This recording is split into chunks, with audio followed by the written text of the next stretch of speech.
toutes et à tous, bienvenue dans ce tout nouvel épisode du podcast de Sandozy Cause. Donc, je vous reçois encore une fois dans cet espace. Vous avez commencé à vous y habituer et aujourd'hui, je ne suis pas seule, je reçois une invitée qui, bon, maintenant vous êtes un peu habitués à comment je vous présente mes invités. Je pense que on commence beaucoup avec une certaine particularité.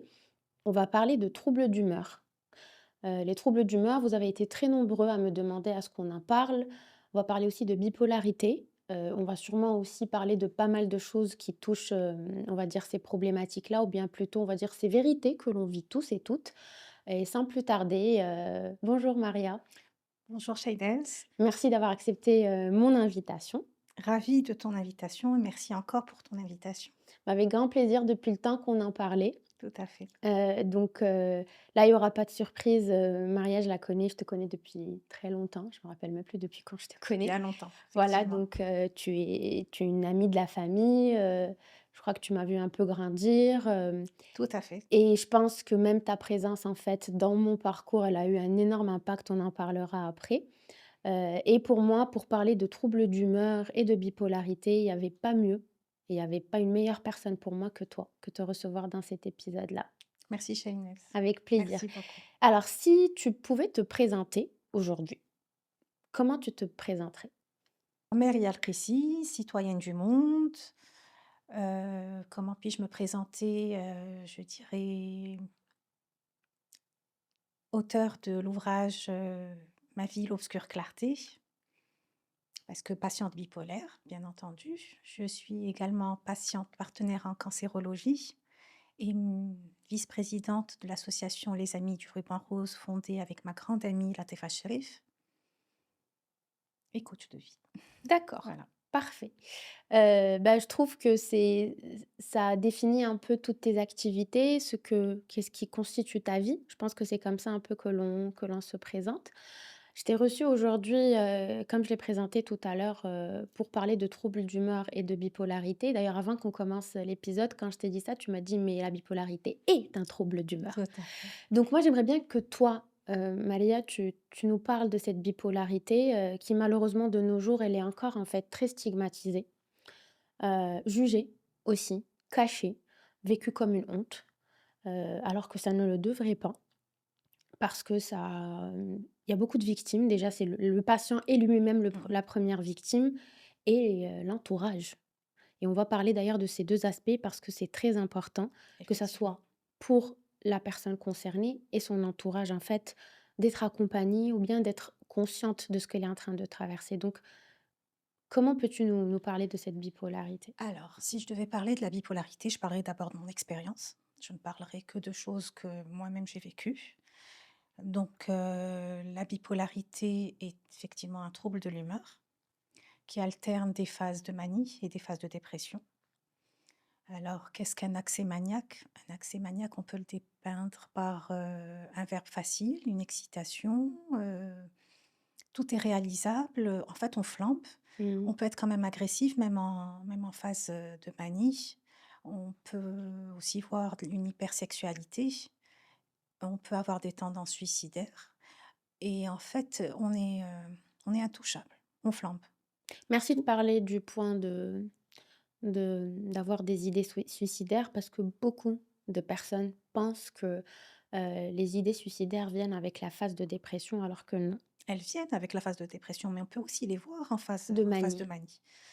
Donc voilà, les projets, voilà, on brave les interdits, tout est réalisable.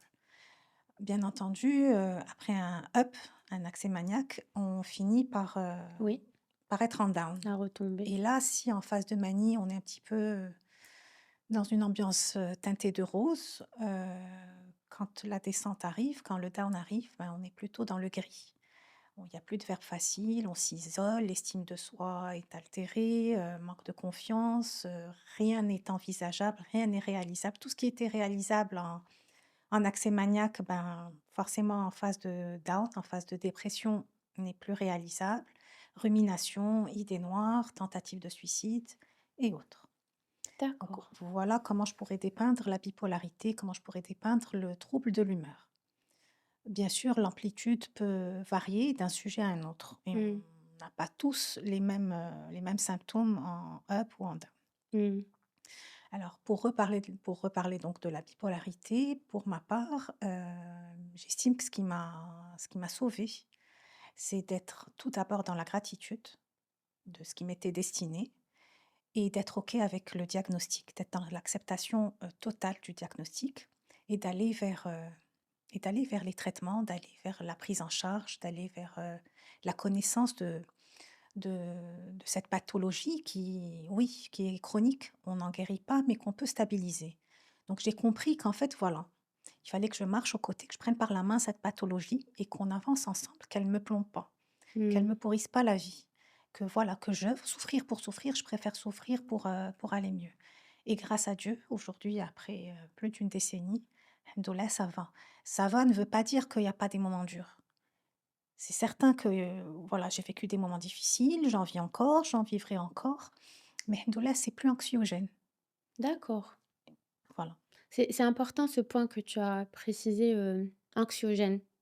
Parce que beaucoup de personnes que moi je reçois n'arrivent pas à concevoir ni à accepter qu'il y a de l'anxiété, accompagnée de cette bipolarité ou bien de troubles d'humeur. Parce qu'en règle générale, on le voit, on le voit à travers la maladie, à travers les sujets malades, l'entourage, et je reviendrai sur l'entourage. Mais cette maladie, voilà, cette anxiété, cette maladie, elle tourne autour du fait que la santé mentale, c'est l'enfant pauvre de la médecine.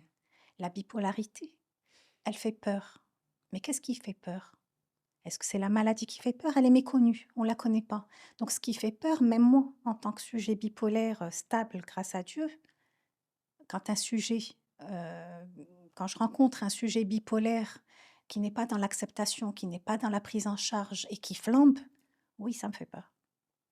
D'accord, ça m'a complètement, fait voyager ce que tu as dit maintenant. Je sais vraiment, je me suis sentie tu m'as emportée avec tout ce que tu as dit, c'est incroyable et c'est beau ce que tu as dit parce que moi je reste quand même je reste une professionnelle de la santé mentale, mais je me dis que je ne saurais jamais exactement ce que mes patients traversent, surtout quand je travaille avec des personnes qui ont des troubles d'humeur et qui sont diagnostiqués bipolaires. Et d'ailleurs, la complexité, elle est dans ça, c'est que beaucoup de personnes, je leur dis: «Allez vers le diagnostic, allez consulter».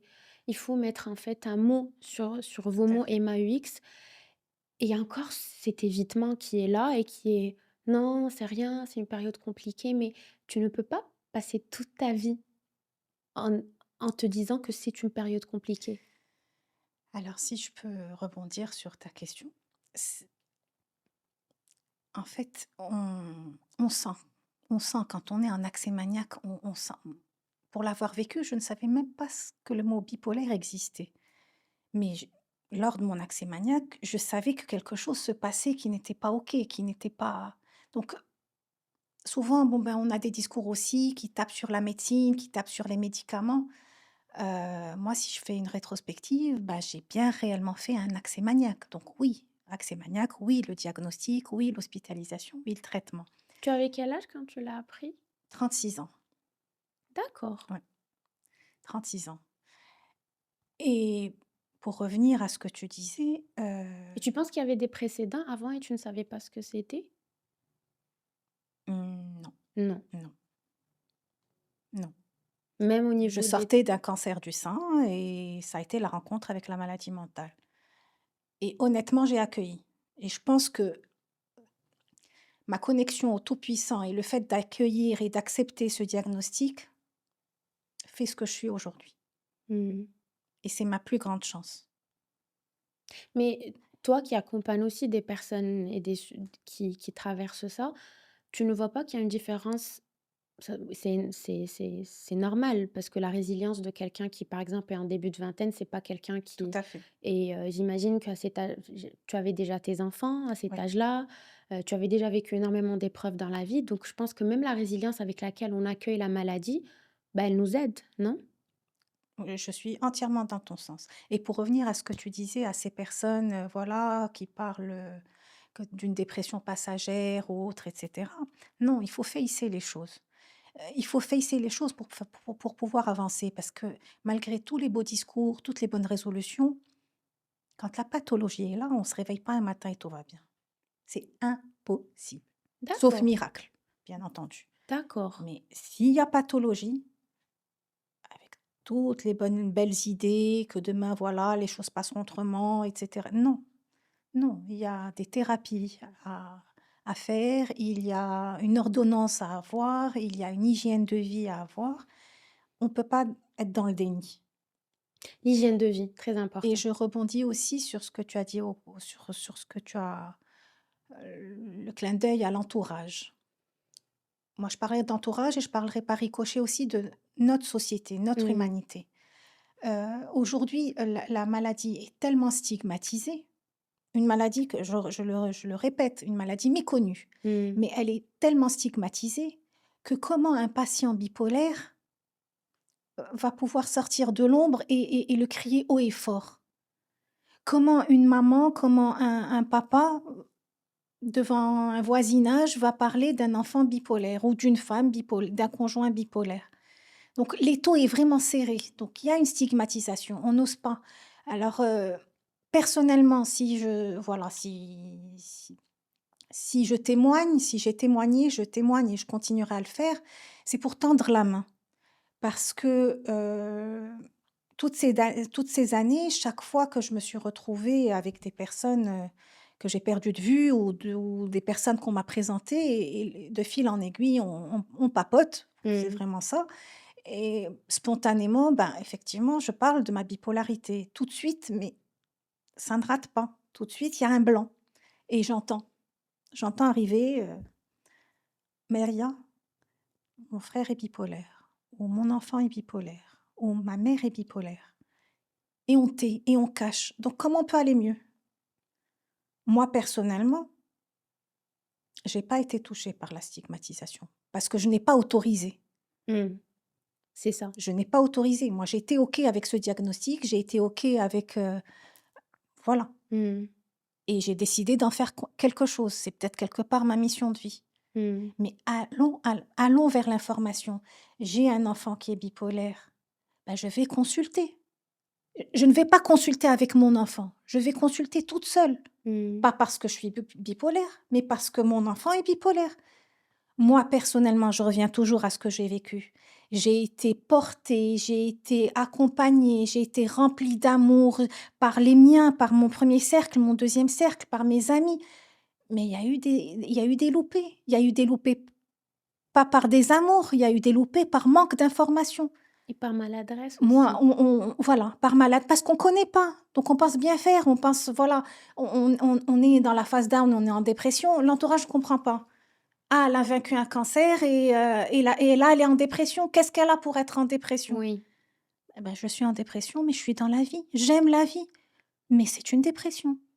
Et cette stigmatisation, merci vraiment de la mettre autant en avant. Je trouve que c'est ce qui nous coûte beaucoup de nos jours. Oui, Et on le voit aussi beaucoup sur les réseaux sociaux. Et d'ailleurs, malheureusement, c'est le contenu qui, des fois, il fait le buzz. C'est par exemple, surtout quand on parle de cette dépression et qu'on dit, sans trop rentrer dans les détails, ou qu'on dit oui, non, c'est une forme de laziness, c'est un manque de motivation, c'est un manque de foi.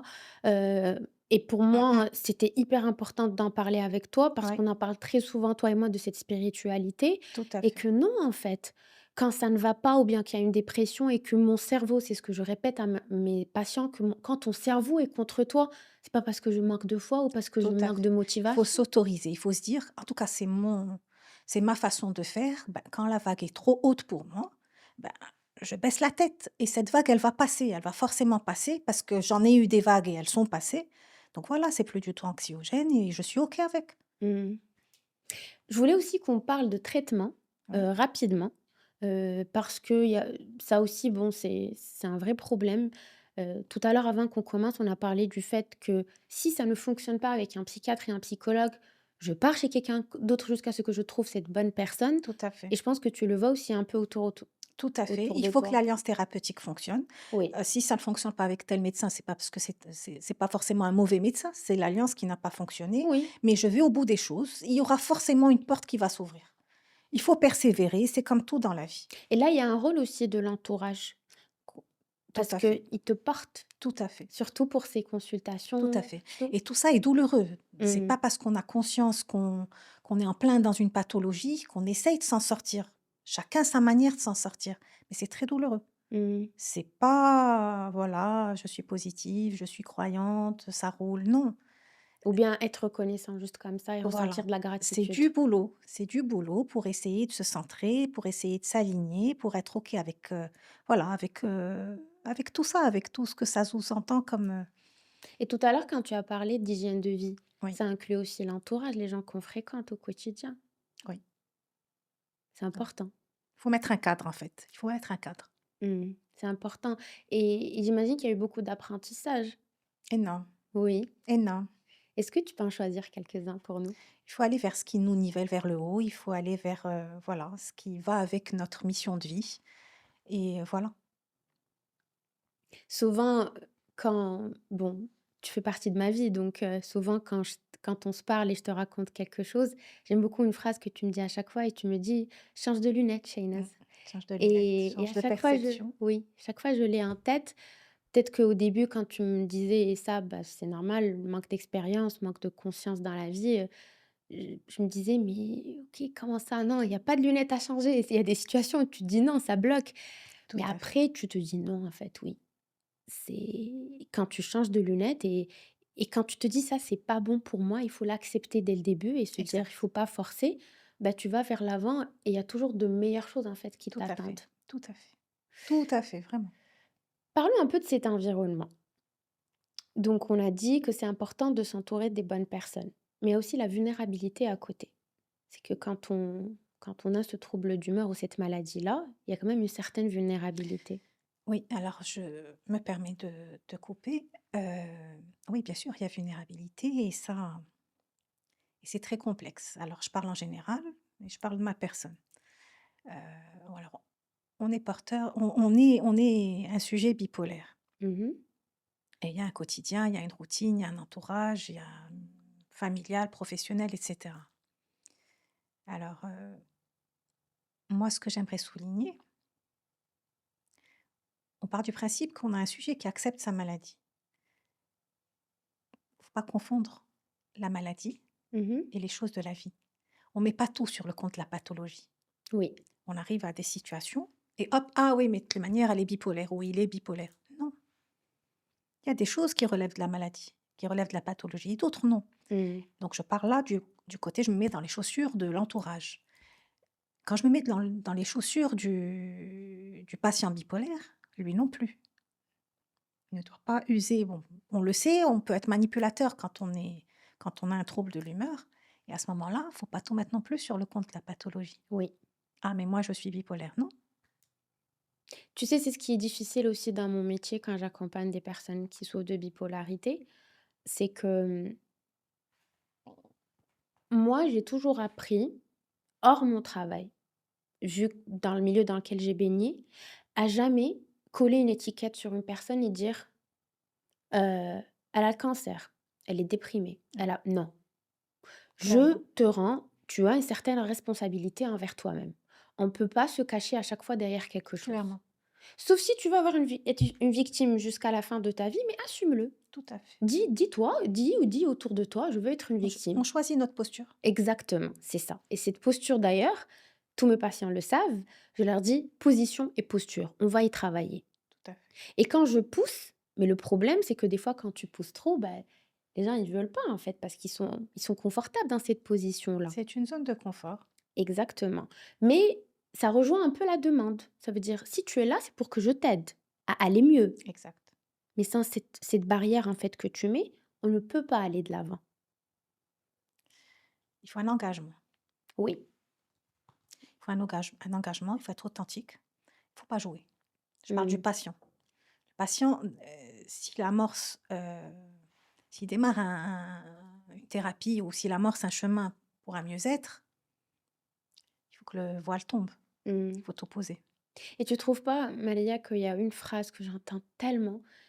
Avant, elle me mettait hors de moi, mais là, je me dis des fois, elle me met encore hors de moi, mais quand tu dis: ouais مسكين ولا مسكينة il est comme ça Voilà. وما تديرش Là, عليه، on est alignés complètement. ما Pour moi, تديرش c'est عليه. très réducteur pour la Oui, personne. oui. C'est très, très réducteur. Ou bien en mode, Je lui souhaite de la force, je lui oui, souhaite de la lumière. c'est ça. Mais Mskin, pour moi, ça a une connotation Mmh. Ou là, c'est des gens qu'on n'inclut pas dans des prises de décision, qu'on n'inclut pas dans, voilà, dans des projets, dans des plans, et on parce que décide pour eux. bah, c'est une stigmatisation. Motivation, oui. On enferme dans un cadre, on enferme dans un moule et c'est là et c'est pour ça qu'il y a un travail, Mmh. planétaire. Mmh. Mais on revient toujours à cette, à ce point d'être conscient, en fait. Tout à fait, Mais que ça soit pour la personne qui est touchée par la maladie ou son environnement et sa tout à famille. fait. Moi, je vois que malheureusement, les gens ne le font pas encore, mais j'essaie de sensibiliser au maximum l'entourage, de se faire accompagner. Ne pas être dans le déni, de facer les choses, c'est très Et écologique. oui, et bon, sans trop rentrer dans les détails parce que je peux pas me permettre, je pense à certaines personnes, à certaines de mes patientes dont les parents sont bipolaires, et ce que j'ai remarqué, et tu sais, c'est un cycle qui se répète à chaque fois. Quand le parent, rentre en cette phase de dépression, on dirait que son enfant aussi, même s'il est adulte, automatiquement lui aussi, il rentre dans cette phase de Forcément. dépression, il est dans le rejet, dans l'évitement, et c'est là où je leur dis: «Mais c'est là où vous devez vous accrocher à votre thérapie. C'est là où vous devez vraiment essayer de comprendre». Mais malheureusement, c'est là où vraiment on dirait que cette personne, elle choisit cette position de victime, elle aussi, et de dire: «حنا مساكن, on n'a pas de chance, notre mère ou notre père, il est bipolaire, c'est comme ça». Alors le problème, c'est que voilà, quand c'est pas stable, quand c'est pas pris en charge, quand on est dans le déni, et j'en passe, après c'est de gros dommages collatéraux qui surviennent. D'accord. Alors, par exemple, tu me dis, une patiente, ses parents, cette patiente, peut-être si elle est mariée, ça peut déteindre sur son mariage. Oui.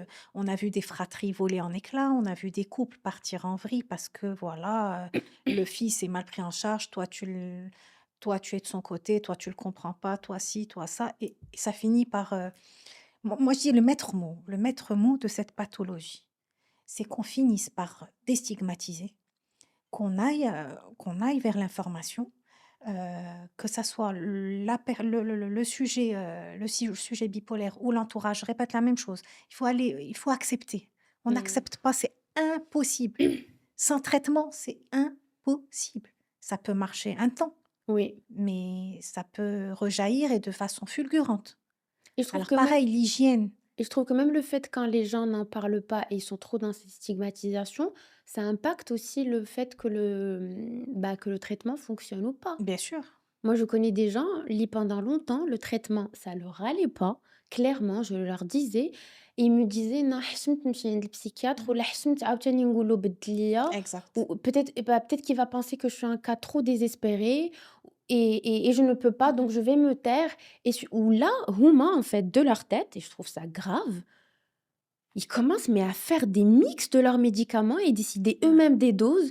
«Non, là, je sens que ma manie arrive, donc c'est moi qui fais ça». Mais vous mmh, décidez pas vous-même. tout à fait. Et puis pareil, c'est-à-dire on a plus ou moins accepté la maladie. On consent au traitement, on le prend pendant 6 mois, 8 mois, on arrête 2 mois. Alors on arrête 2 mois, il se passe rien la première semaine, il se passe rien la deuxième semaine. Mais il faut Mmh. s'attendre à ce qu'il se passe quelque chose, dans le court terme aussi. Exactement. Et là, on reflambe et là, pour restabiliser, c'est encore une autre paire de manches. Donc voilà, pour moi, c'est vraiment rééduquer le citoyen, rééduquer le sujet malade pour voilà, personnellement, je l'ai dit au tout début, moi, ce qui m'a sauvée, c'est cette acceptation. Mmh. Alors, j'aurais pu être dans le déni, j'aurais pu me rebeller, mais en fait, en soi, j'arrive, le premier médecin que je vois pose un mot sur ma pathologie, j'ai un traitement direct, donc tout va bien. J'ai pas eu quelqu'un qui a hésité, j'ai pas eu donc Alhamdoulilah, Mmh. effectivement, c'est chronique, mais on arrive. Mais comme tu l'as dit, c'est un tout. C'est tout un travail, en fait, général, que tout le monde, en fait, gagnerait à faire. Et moi, des fois, je le dis à pas mal de personnes, je leur dis: «Vous savez, on en parlait tout à l'heure quand on parle de que la vie, elle tient à un fil, Mmh. de jamais se dire, en fait, qu'on est à l'abri. On n'est Personne, jamais à l'abri. personne n'est à l'abri de quoi que ce soit». Moi-même, je ne suis pas à l'abri, d'un accès maniaque ou voilà, que toute cette stabilité de toutes ces années, ben, partent en vrille malgré mon traitement, malgré mon information. Sauf qu'aujourd'hui, j'ai des outils pour quand même, Tu sais, ça m'a fait penser à quelque chose, ça doit faire un mois ou 2 mois, mon psy, il m'a dit, et ça m'a choquée quand il me l'a dit dans le sens où ça m'a bien retourné. Il m'a dit: «Et qu'est-ce qui t'assure que tu vas garder ta santé mentale?» Je lui dis: «Quoi?» Il me dit: «Ouais, qu'est-ce qui te garantit que d'ici le mois prochain, tu refais pas encore un burn-out, ce qui va être le burn-out de trop? Ou peut-être tu auras un vrai problème d'humeur, ou peut-être tu ne pourras plus faire ton travail correctement, ou peut-être tu vas commencer à être destructrice». Il me dit: «Rien, tu sais?» Et là, c'était une, ça a claque. résonné. Et je me suis dit: «Bah, ouais, en fait, c'est pas parce que je suis psy et j'écoute les gens et j'ai de l'expérience que» mais pas du tout. Combien d'ailleurs de professionnels, pendant d après des années, on a appris qu'il y a C'est eu vrai. malheureusement un acte, en fait, qui a fini, voilà, un acte de ils ont fini par mettre terme à leur vie, qui, autour d'eux, dans leur famille aussi, c'était destructeur. Personne n'est à l'abri. Mais ça, on n'en parle pas et on pense que chacun est dans sa petite cage dorée et que tout va bien, alors que non. C'est ça, Et on est là pour casser les tabous. tout à fait. C'est ça. Exactement. Alors, sur quoi on pourrait il y a tellement de choses, en fait, qui fusent dans ma tête. Vas-y. Il y a quelque chose aussi que je voulais, discuter avec toi. Tu es quelqu'un quand même qui est très impliqué dans la vie de tous les jours. Tu accompagnes beaucoup de personnes. Pas mal de fois, je sais que tu accompagnes des personnes qui sont face à la douleur, face à cette angoisse de la mort, face à la mort elle-même. Alors comment tu arrives en fait à allier entre les 2, entre on va dire quand même, ta bipolarité et comme tu as dit, il y a pas un matin où on se réveille et tout va bien et entre ce quotidien-là? De par les épreuves que j'ai traversées, j'ai compris que rien n'arrive par hasard. Donc ma trajectoire a complètement bougé et je pense que, voilà, comme rien n'arrive par hasard, il y avait de la lumière sur ce chemin de partage, de tendre la main et grâce à Dieu, je suis remplie, ça me porte et c'est ma mission de vie, tout simplement. Cette mission de vie, ça résonne beaucoup en moi parce que je trouve que quand on est dans une trajectoire, comme tu l'as très bien dit, à un moment donné, on se dit: «Bah, peut-être que c'est pour ça que j'existe et C'est c'est ça, pour ça que je suis là». Il y a un message à passer exact, et il y a plein de choses, et quand tu y arrives, tu te dis: «Voilà pourquoi j'étais là, tout à fait. au bon moment». Et toi et moi, on parle beaucoup des signes. On y croit beaucoup, on Clairement, fonctionne beaucoup par ça, clairement. mais parce que c'est vrai, en Ouais. fait. D'ailleurs, même cet épisode, depuis le temps qu'on en parle et il Il y s'est a un décidé timing pour ouais, chaque il y chose. a un timing, pour tout. Hem et hem et pourquoi je t'ai demandé ça? Parce que beaucoup de personnes, bah, s'auto-stigmatisent en se disant: «Non, vu que moi j'ai des problèmes d'humeur ou j'ai une hypersensibilité, je ne suis pas fait pour ça». Par exemple, mes patients qui ont de l'hypersensibilité, je leur conseille énormément de faire du bénévolat, Oui, d'aller vers les gens, de se mélanger. De ne pas être dans une routine d'il le boulot, le sport, je connais tout le monde, ma famille, mon exact. cercle d'amis. Mélangez-vous à peut-être des catégories de personnes que vous n'avez jamais vraiment connues. Allez dans des endroits, parler à des gens Faut peut-être pousser, il faut pousser. poussés. Mais Sortir de sa zone de confort, en fait. c'est ça, mais ce que en fait, je veux leur faire parvenir, c'est que plus tu t'isoles et plus tu te dis: «Non, c'est pas pour moi» et plus tu te dis: «Non, ça va mal se passer ou ça va empirer». La maladie isole. Oui, La maladie isole. Alors, quand on est en up, le la société pense que le sujet qui est en up, ben, il s'amuse, il s'éclate, mmh, c'est un fou, il mesure pas le danger, mais en fait, c'est très, très dur. mmh, L'énergie que vit, le sujet est intense et finit par mmh. le calmer et quand on est en down, je parle encore une fois de mon expérience, au tout début, quand j'étais en down, ben, j'avais pas envie que mon entourage me surprenne dans un down.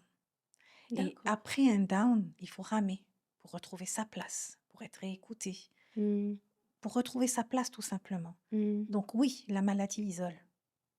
Et tu as appris à gérer ces périodes-là avec le temps? Oui, complètement. Mmh. Aujourd'hui, si le down arrive, ben, le down arrive, il va repartir. Donc on peut avoir un Si avant contrôle le là-dessus? bien sûr, OK. on a plus le contrôle sur l'accès maniaque, mais la dépression quand elle arrive, elle arrive. Mais ce que je peux dire, c'est qu'au tout début, si les épisodes dépressifs pouvaient durer dans le temps, aujourd'hui, bah, quand ça arrive, je Mmh. m'autorise Mmh. et ça finit par passer, plus rapidement qu'au début. Mmh. C'est une Parce baisse de régime, on peut l'appeler dépression, on peut l'appeler baisse de régime, on peut l'appeler down, oui.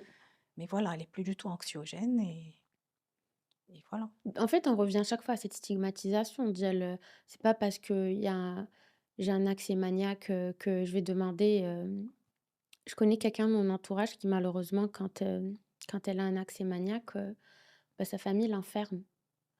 Parce que oui, Ce n'est elle pas a qu'une personne dans ton oui, il y en a entourage, beaucoup. beaucoup de gens.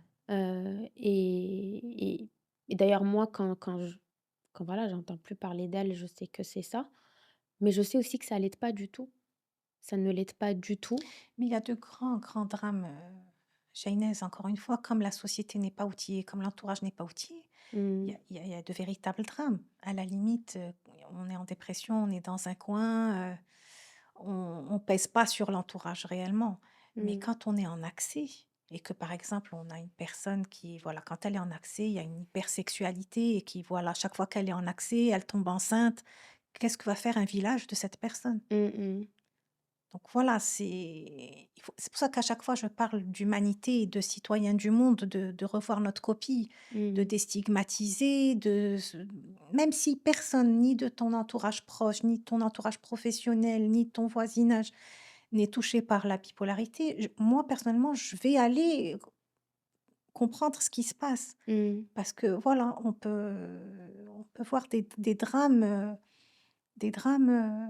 arrivés parce qu'une personne, comme je vous ai dit, une hypersexualité, qui se retrouve enceinte à chaque fois, qui est dans la rue, qu'on va retrouver à l'hôpital, dans un isoloir. Est-ce que tout ça, ça règle quelque chose? Je sais pas. Non, bah, j'ai même des patients et patientes à l'étranger qui, même si bon, on va pas trop rentrer dans ça, on va dire que c'est beaucoup, beaucoup mieux organisé, et il y a beaucoup de ressources à l'étranger. Malheureusement que c'est pas encore le cas dans notre pays, on l'espère un jour. Mais malgré ça, il y a énormément de maladresses même, et d'erreurs en fait, graves qui se font dans des institutions, et c'est pas l'idéal. Ouais, On comprend, et il y a aussi cette notion de chouma qu'on a beaucoup dans notre société, on en parle et on oui, l'hypersexualité, c'est pas quelque chose, c'est pas quelqu'un qui خرج للطريق, c'est pas quelqu'un c'est en fait pathologique. voilà, c'est pathologique, c'est une maladie, Mmh. c'est pas shaitan, c'est pas l'influence, c'est quelqu'un dans le cerveau, enfin, c'est pas quelqu'un en fait qui fait ça, c'est pas voulu. Et les gens n'arrivent toujours pas à concevoir qu'une maladie, ce n'est pas que physique. C'est pas parce que ça ne paraît pas sur mon corps, Exact. ou bien je suis pas en train de mourir d'un cancer, ou bien j'ai pas mon cœur qui va s'arrêter, que je suis malade. D'ailleurs, si on était beaucoup plus dans la prévention là, je pense que là, on se porterait beaucoup mieux. Tout à fait. Tout à fait. Mais tu sais, là, je t'écoute et je me dis: «Oui, il y a beaucoup, beaucoup de travail à faire», et j'étais là en train de me dire que peut-être il faut aller en fait vers des endroits, qui sont isolés, même peut-être même aller dans certains quartiers, dans des villages, et نوعيو en fait هاد الناس Il y a comme beaucoup à faire. comme pour le cancer, du sein. Moi, je me rappelle, à l'époque, quand vous avez créé l'association, je me rappelle encore Nos avec caravanes. oui, avec les caravanes, on était dans des endroits où mais il y a eu beaucoup de sensibilisation derrière. Donc je trouve que même les professionnels de la santé mentale devraient s'unir, et il faut commencer. Il faut bouger. Il Il faut faut bouger. démarrer.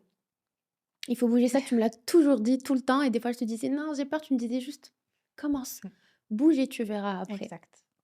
Et dans ton rôle de maman, parce que j'ai beaucoup de personnes qui me posent cette question-là. Oui. Ils ont très peur, surtout les femmes. Elles ont très, très peur. Il y en a même celles qui pensent qu'elles sont pas aptes ou elles sont pas légitimes à se marier et à avoir des enfants parce que pour elles, bah, C'est pire qu'un handicap, en fait. Alors, ma propre expérience, c'est que d'abord, j'ai eu un cancer du sein où j'ai dans un langage d'enfant, j'ai tout expliqué à mes enfants de ce que j'avais, du parcours de soins et du coup, il n'y a pas eu de surprise pour eux. Donc ils ont D'accord. bien vu que, bah, je les avais briefés et que rien ne les inquiétait parce qu'ils le savaient déjà que ça allait arriver. Arrive la bipolarité, j'ai expliqué. J'ai expliqué à ma manière. Heu, Quand on explique, le message passe. Mmh. Quand on n'explique pas, c'est le flou artistique et les enfants sont très intelligents. Moi, mes enfants m'ont portée, vraiment et mon aîné m'a permis de gagner du temps dans mon chemin. Parce qu'un jour, l'air de rien, on était en train de discuter, ni j'étais en up, ni j'étais en down et puis il me dit: «Maman, tu ne vis pas, tu existes». Il avait 11 ans et là, je pense qu'il m'a fait le plus beau cadeau parce que ça a résonné effectivement. Mmh. Sortie du cancer, la bipolarité, faire attention, protéger les enfants, le mari, la famille, les amis et donc en fait, je j'œuvrais à tout ça au lieu d'œuvrer Mmh. à aller mieux et du coup, bah, à ce moment-là, ben, arrive un down, ben, down arrive et j'ai avancé et je lui dis: «Merci». Ça a dû aussi beaucoup te rassurer en tant que maman qu'ils disent ça. Oui et puis voilà, comme je l'ai dit, mes enfants m'ont portée, je n'ai jamais rien caché, j'ai toujours usé de langage d'enfant pour expliquer les choses, pour expliquer les situations et même au sein de l'école. Mmh. Pour moi, il était important que leur premier cercle soit au courant Oui, parce qu'il ne s'agissait pas que l'extérieur détruise tout ce que j'avais construit exactement. et du coup, ben, par exemple, quand j'ai écrit mon livre, à la première signature, à la première conférence, il y avait les amis proches de mes 2 enfants parce que c'était mes enfants aussi Mmh. et puis voilà, donc ils n'ont jamais eu à entendre, vu comment j'avais présenté les choses, ils étaient protégés. Donc au contraire, ils s'en vantaient. Au contraire, c'est-à-dire à l'extérieur, les mamans de leurs amis, leurs profs et cetera, bah, les félicitaient d'avoir une maman qui avait une pathologie et qui se battait, qui ne s'enfermait pas et qui sortait pour tendre la main. Mmh. Donc voilà, donc il y avait rien de rabaissant ou de non, ça fait partie de nous.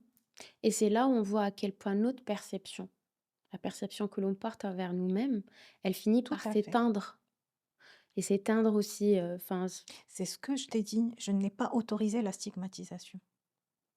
ça c'est important cette phrase. Oui, Parce que soit on l'autorise pas et c'est pour ça que très souvent je dis: «On est responsable», en tout cas à long terme, de ce qui nous arrive et de ce qui se passe tout à autour fait, de on est nous. acteur de nos vies.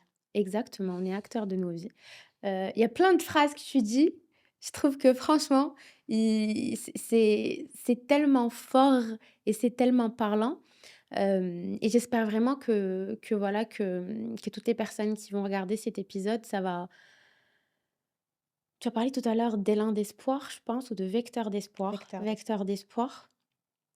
C'est un espoir, oui, mais il est fondé, il est construit et d'ailleurs ça vient d'un vécu, ça vient d'une histoire qui est là et que tu continues aussi de mener. Hem et là, tu es aussi très active, dans l'association des Amis du Ruban Rose, Oui, et c'est beaucoup, beaucoup de c'est une autre casquette. c'est une autre casquette, oui. Mais ça aide le fait d'avoir, vécu tout cet épisode, Oui, mmh, oui, parce que mmh, encore une fois, quand je suis face à une femme qui vient d'avoir un diagnostic de cancer du sein, je sais clairement ce qui l'attend, je mmh, connais plus ou moins le parcours de soins et on fait un excellent travail avec la TEFA, mmh, vraiment, vraiment, un excellent travail parce que quand une femme est diagnostiquée, même si la médecine a évolué, même si on a tout ce qu'il faut, Les laboratoires, les radiologues, les oncologues, tout ça aujourd'hui est bien huilé. Mmh. Mais une dame qui apprend qu'elle a un cancer du sein, c'est comme si on l'a balancée au milieu de l'Atlantique et on lui dit: «Nage». Mmh. Même si c'est le super médecin, même si c'est le super, je fais quoi? Je vois qui? Je commence par quoi? Qu'est-ce qui se passe? Qu'est-ce qui se passe pas? Et c'est là notre rôle, là, Téfa et moi, ben, d'être là, Mmh. d'aiguiller, d'orienter. Et puis au sein de en dehors du volet médical, à l'atelier, à l'association, nous avons beaucoup d'ateliers pour justement rendre un petit peu rose ce parcours de soins. Mmh. Le temps d'un atelier, ben, la femme la femme oublie un petit peu le côté gris de ce parcours. Et puis nous sommes des exemples vivants, la Tefa et moi. Bah, le côté communautaire, moi, je trouve qu'il sauve. C'est magnifique. En fait, la Tefa et moi, on a été à terre, qu'on le veuille ou non, qu'on ait bien vécu la maladie ou pas. Oui. On a été à terre, on nous a tendu la main. Donc aujourd'hui, ben, on s'est relevé, on tend la main à nouveau. Et ce qui est magnifique, c'est que c'est une magnifique chaîne de solidarité. Aujourd'hui, Mmh. nous avons on les appelle les guerrières en fait, des guerrières qui ont fini leur traitement il y a 10 ans maintenant et qui sont restées dans l'association et qui aident à leur tour et qui proposent des ateliers par exemple. Donc là, qui tendent la main à nouveau et on a une très belle communauté. Et je trouve que c'est ce qui maintient. Je le vois aussi à chaque événement, vous avez organisé une Shabana il y a pas très longtemps, et je vois à quel point ça les en fait, c'est la vie, c'est beau, c'est tellement beau. Moi, chaque fois que je suis là et je me dis et c'est fou parce que même en tant que personne qui n'a pas été touchée par une maladie, ça change notre rapport à la maladie. Moi, des fois, quand autour de moi, je dis: «Bah, si un jour, il se passe un truc», ils me disent: «Non, mais dis pas ça». Je leur dis: «Beh, écoutez, on est à l'abri de De rien. rien. Tout à On est fait. à l'abri de rien». Tout à fait. Et je me dis: «Alhamdoulilah, j'ai cette résilience pour pouvoir». Je dis pas que, si un jour une catastrophe arrive et la vie, elle est faite de catastrophes, c'est comme ça, bah, ça va être top. Pas du tout. C'est dur comme tu l'as très De bien dit. turbulences, des épreuves, mais Oui, qu'on est capable de surmonter. exactement, et je trouve que c'est toute la beauté et le charme de la vie. Tout à fait. Ben, on est là pour exactement, on est là pour apprendre, on n'est Ouais. pas là pour que tout soit des fois, je le dis à pas mal de personnes quand ils me disent: «Mais ça m'a énervé, pourquoi j'ai réagi comme ça? Pourquoi ça m'a trop touché? Pourquoi ça m'a trop affecté?» Surtout dans les histoires d'amour, je leur dis: «Mais c'est normal, mais une rupture, c'est dur, Mais oui.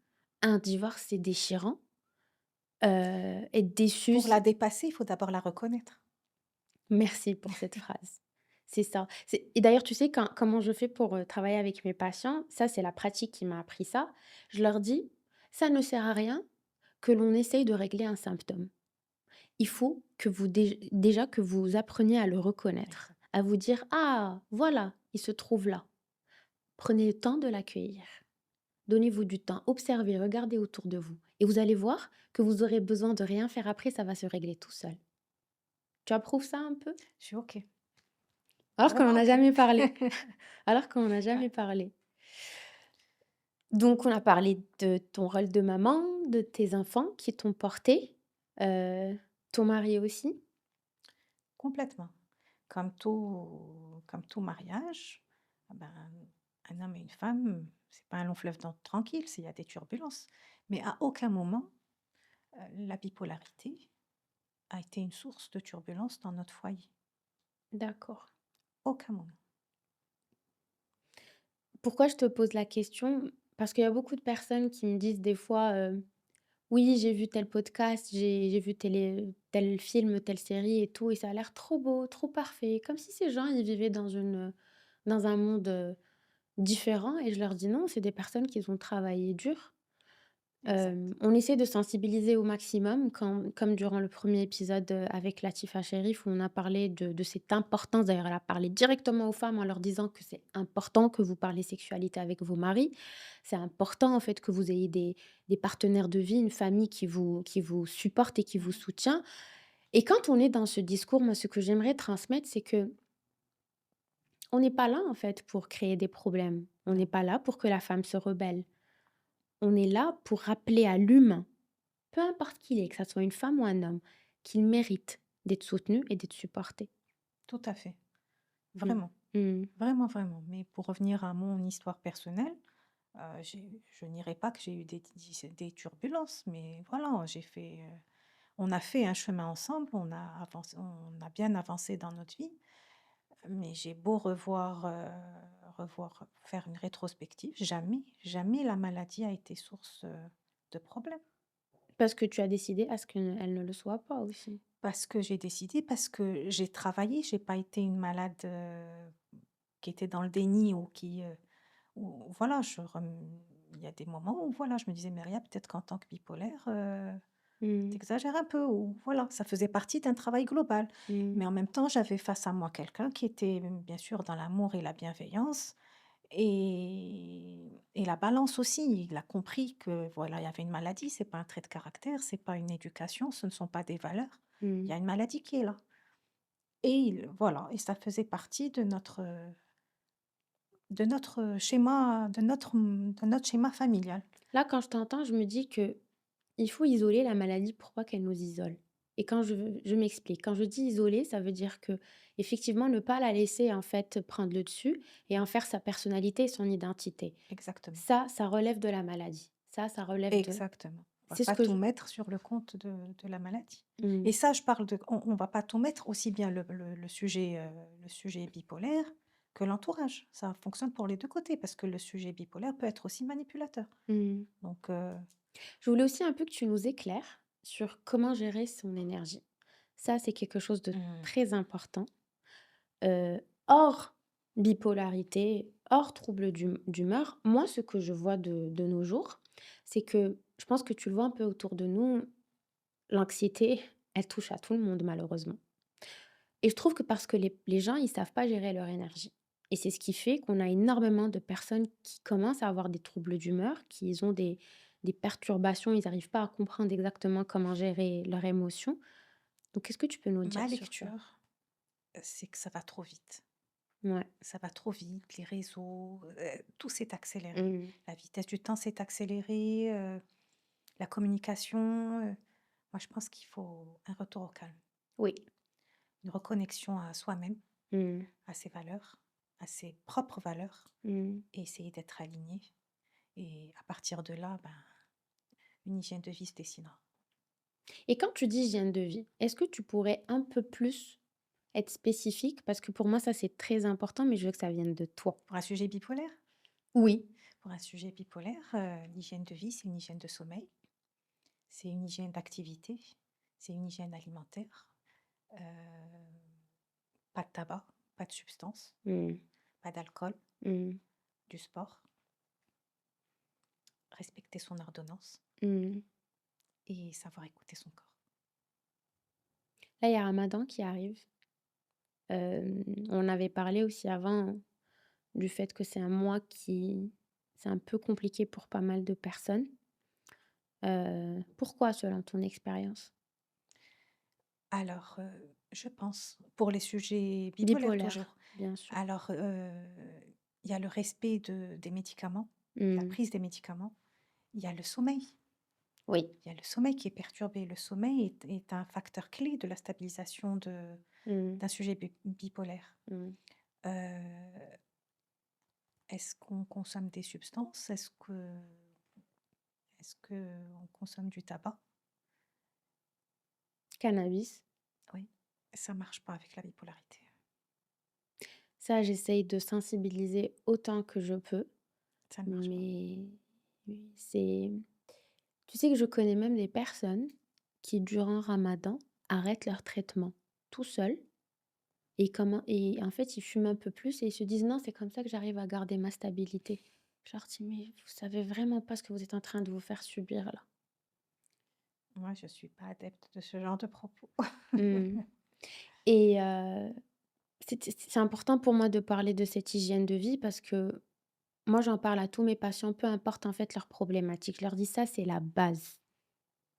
Je te donne un petit exemple. J'ouvre une petite parenthèse pour parler de moi. Pour que je puisse faire correctement ce métier, j'ai compris avec le temps qu'il me fallait une hygiène de vie. Mmh. Je ne pouvais pas faire ce métier si je n'avais pas une bonne hygiène de vie. C'est impossible. Et c'est-à-dire, comme tu as dit, le sommeil, mon alimentation, mon activité physique, mon entourage, gérer mon énergie. Sinon, je ne peux pas faire correctement ce que je fais.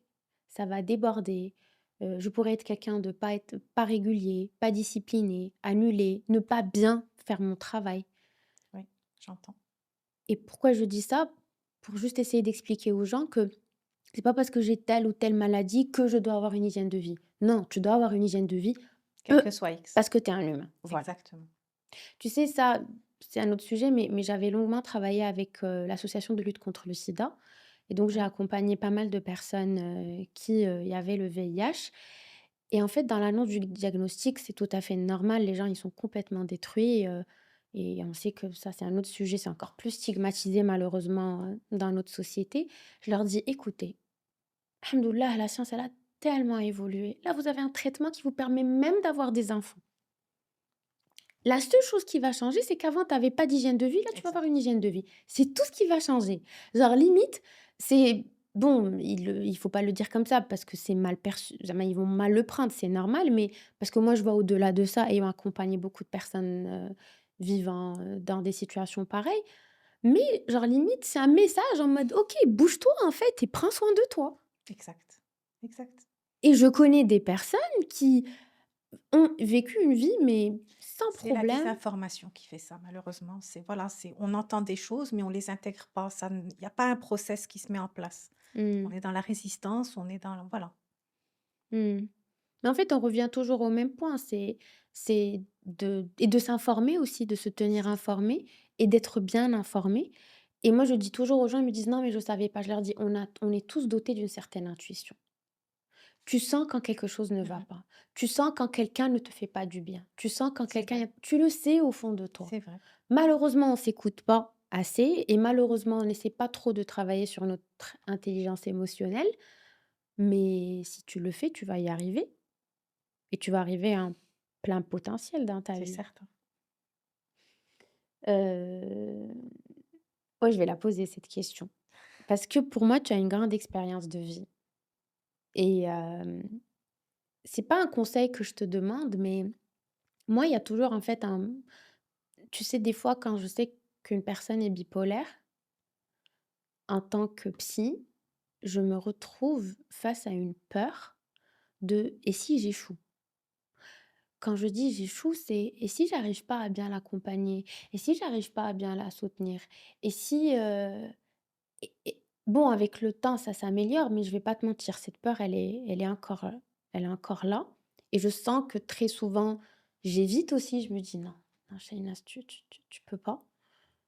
Parce que je me retrouve comme dans une mission de devoir, en fait, réussir à pas sauver, mais quelque part être sûr que cette personne va atteindre une certaine stabilité. Alors, je vais essayer de répondre. Alors, j'ai j'ai 2 réponses. Mmh.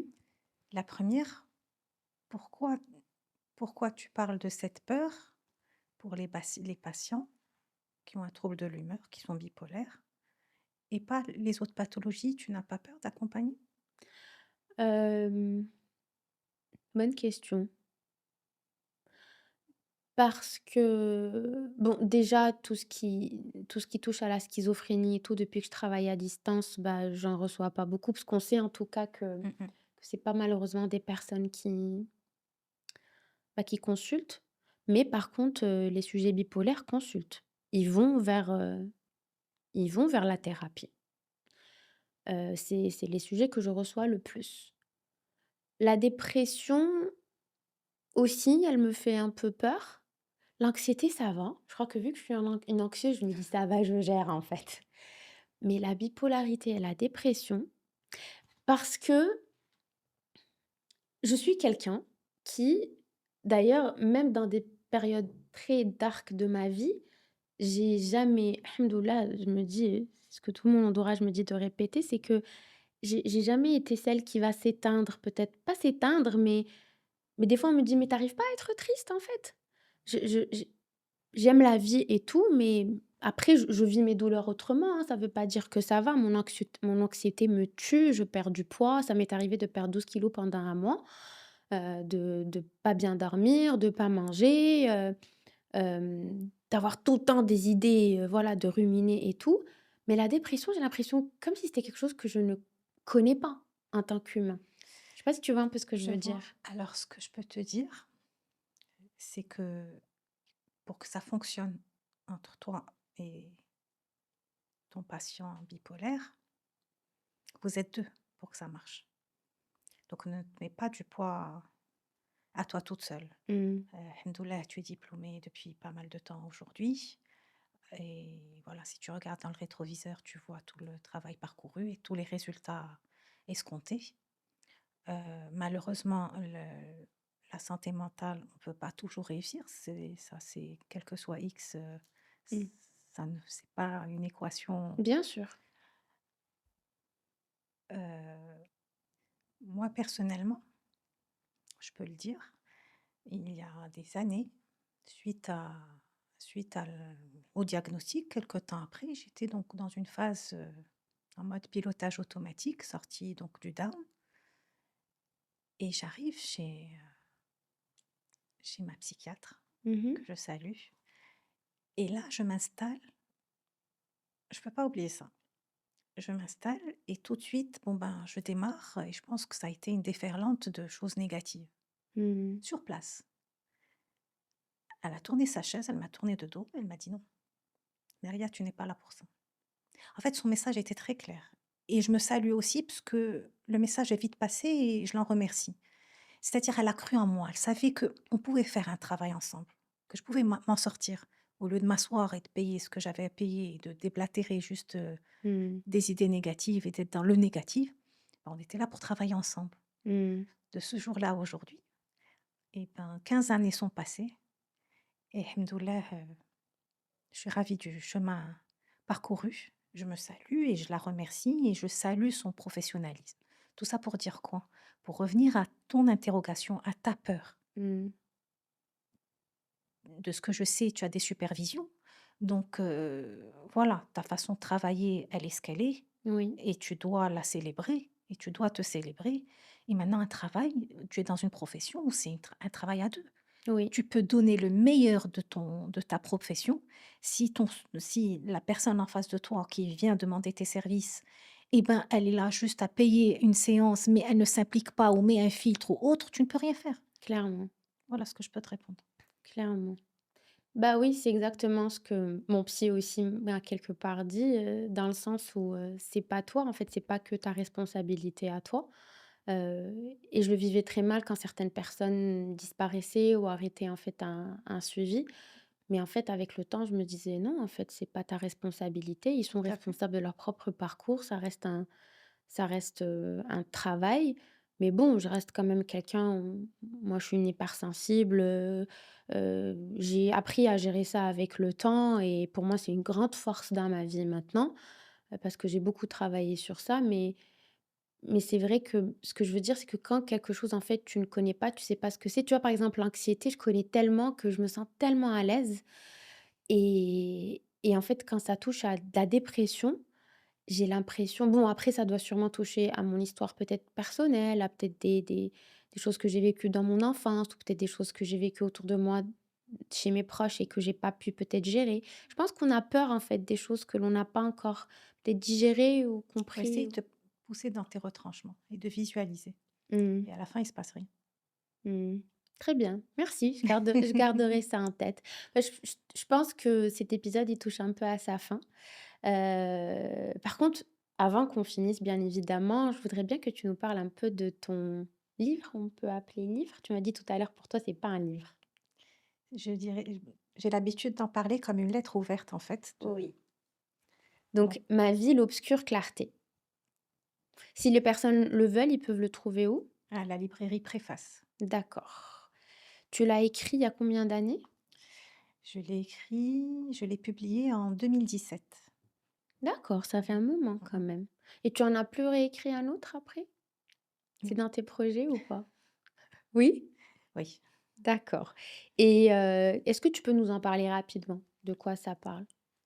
De quoi ça parle? En fait, ça parle de moi. Ça parle de moi dans mon plus jeune âge à 2017 et en fait, c'était tout d'abord un travail libérateur. C'est un travail d'introspection qui m'a permis, bien entendu, d'aller fouiner, d'aller comprendre, d'expliquer, de découvrir Mmh. et au final de publier encore une fois pour tendre la main. Parce que j'aurais pu, finir mon travail et le relier, le garder, Mmh. dans un coin de ma chambre. Oui. Mais je me suis dit: «Non, non Maria, tu publies». Tu publies, voilà, pour montrer que voilà, on peut y arriver. Mmh. J'estime que je suis un exemple vivant de quelqu'un qui a vécu et vaincu un cancer et qui a pu stabiliser, la bipolarité. Oui. Donc oui, voilà la raison pour laquelle j'ai publié. Bien entendu, il n'y a ni conseil, ni, c'est pas une baguette magique, c'est une simple lettre ouverte Mmh. des épreuves que j'ai traversées, comment je les ai traversées. Mmh. Bah, en tout cas, je trouve que c'est quand même, très important de laisser des marques et des traces, en fait, pendant notre passage dans cette vie Mmh. et même après nous. Hem et bon, la thérapie, ce n'est pas que aller voir un psy, c'est ce que je répète tout le temps. Il y a énormément de choses qui sont thérapeutiques dans notre vie. Tu es d'accord? Entièrement, Oui. entièrement dans ton sens, entièrement aligné. Moi, je refuse d'entendre, il y a rien qui me passionne, il y a rien qui marche, il y a rien qui peut résoudre ça. Non, je vais rester tout le temps dépressive, machin. Non, il y a élargir son champ, Mmh. juste élargir son champ. Mmh. Ça et la transformation ou le mieux-être, ça passe par des petites choses parfois. Mmh. Si vous avez 1000 marches à monter, Mmh. faut d'abord démarrer la première marche et la deuxième marche Mmh.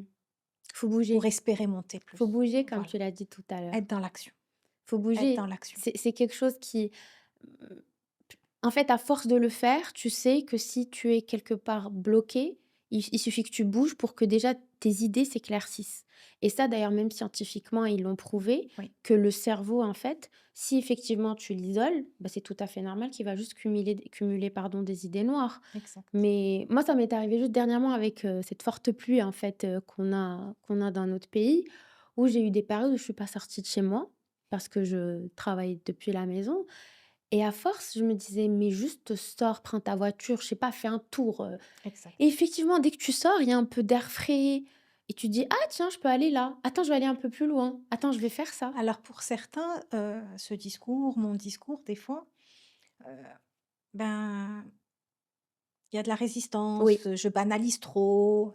Je oui. banalise pas en fait, je peux avoir l'air de banaliser, mais jamais ça n'a pas toujours été simple. Mmh. Mais je me dis: «On est obligé d'être dans l'action parce que on va pas creuser une tombe et s'asseoir, parce qu'on ne sait pas quand est-ce que ça va venir». Mmh. Donc la vie peut passer Mmh. et la mort ne vient pas encore. Mmh. Donc c'est pour ça que mon discours des fois, non, c'est pas simple, il faut pousser, on est déçu, on est remotivé, mais voilà, la mayonnaise finira bien un jour ou l'autre par monter. Mmh. Mais en étant dans l'inactivité totale et la rumination, ben, ça ne va jamais s'arranger. Et c'est ce que j'essaye de dire à chaque fois, même dans mon dernier épisode, je l'ai dit, j'ai dit: «Quand vous sentez que quelque chose vous pique, quand vous sentez que quelque chose vous y êtes très résistant, ne vous fermez pas. Prenez un moment et dites-vous: "Pourquoi? Pourquoi ça m'a piqué? Pourquoi j'en veux à cette personne? Pourquoi cette personne m'a عملتهاش? Est-ce qu'elle a dit quelque chose, en fait, qui a réveillé quelque chose en moi?" Ne décidez pas sur le moment, juste créez ou donnez-vous, en fait, un espace pour pouvoir en parler et après vous verrez. Exact. D'accord. Qu'est-ce que tu pourrais nous dire comme dernier mot, dernière phrase, dernière sagesse? S'accrocher à de la lumière, même quand on est dans les ténèbres, il y a forcément de la lumière. Et Mmh. s'écouter, se réconcilier avec soi-même, se réparer, cesser d'être abîmé, ne pas autoriser qu'on nous abîme. Voilà, se préserver et avancer. Mmh. Tu me l'as toujours dit, même dans des périodes où ça n'allait pas et j'admirais en fait je respectais déjà, oui, je respectais et j'admirais après, heu, ton discours dans le sens où, oui, on a tendance malheureusement des fois à beaucoup dramatiser énormément de choses que l'on vit, mais il faut juste commencer à se dire que c'est possible de les traverser pas les traverser de la même manière. C'est important aussi de voir qu'on exact, évolue et que je ne vis pas en fait des cycles qui se répètent et qu'effectivement il y a pas qu'une lumière au bout du chemin au bout du tunnel. Pour moi, il y a plein de tout à fait. lumières durant tout le parcours. Bah, merci beaucoup Malia vraiment pour ta présence. C'était un beau Merci à toi. moment. Un délicieux Heu, moment. Merci à toi, Shainès. Vraiment, oui, vraiment, de voilà, de provoquer ce genre de sujet, de voilà, d'y mettre, du cœur et bravo merci. et lumière sur ton chemin, ma belle, vraiment. Inch'Allah ya rabbi, vraiment et j'espère que pour moi, ces épisodes-là, c'est une initiation. Vraiment. Pour moi, c'est pas une finalité. Je me dis que c'est une aventure, d'elle, c'est une initiation, d'elle, peut-être de belles choses et de grandes choses qu'on fera dans Inch'Allah, l'avenir. Peut-être Inch'Allah. voilà, que ce contenu touche le maximum de personnes dans le sens où tout le monde se dit: «Oui, oui, on peut C'est le faire un but. monde meilleur». Moi, je le dis tout le temps. Avant, elle me Bien disait: sûr. «Tu trop optimiste». Je leur dis: «Pourquoi?» Elle lâche. Moi, j'avais quelqu'un qui dans ma vie qui me disait, «Ouais, le monde de Shainaz, on dirait que tout est beau, tout est rose». Je leur dis: Mmh. «Et alors? Quoi?» «Bah oui, j'y crois et je veux que dans le monde, ça soit meilleur et on va œuvrer pour que voilà, que le monde des enfants de tes enfants et de mes enfants, inch'Allah, bah, il se portera mieux». Pour moi, s'il y a un minimum de personnes, Clairement. heu, qui entendront ce podcast et bah, ce minimum est déjà gagné. Voilà. Bien sûr, bah, l'effet boule Et de bien sûr, il neige. faut réitérer, il faut relayer et voilà, comme tu dis, faut être positive. Mmh. Parfait. Bah, merci encore pour ta Merci présence. Shainez, merci Merci beaucoup. merci à vous d'avoir été là et d'être là jusqu'à maintenant. S Je vous mettrai toutes les informations, comme d'habitude, en fait, dans le petit texte, qu'il y a au-dessous du podcast. Merci vraiment pour votre présence, pour vos messages. Je les lis tous, je pense. Pour vos mails aussi, il y a des personnes qui prennent la peine de m'envoyer des mails. Je trouve ça très touchant et je vous dis à très vite dans un tout nouvel épisode.